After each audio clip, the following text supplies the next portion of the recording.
鐵啦，之後我哋坐地鐵坐到去南涌，轉東涌線。到達咗東涌站之後，我哋去揾 B 出口。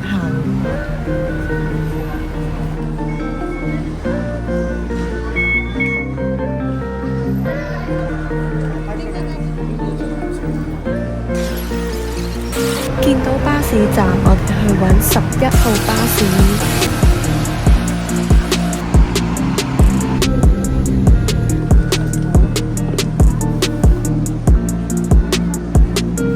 之後就到達大澳啦。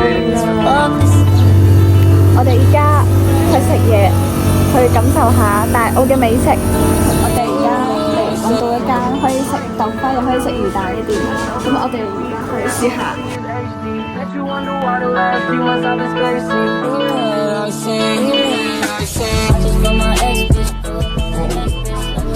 食完嘢，行一陣街啦。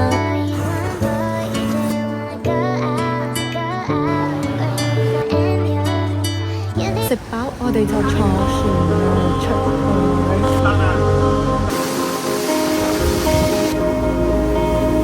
行咗比較耐，我哋而家又食咗又揾咗一間嘢食。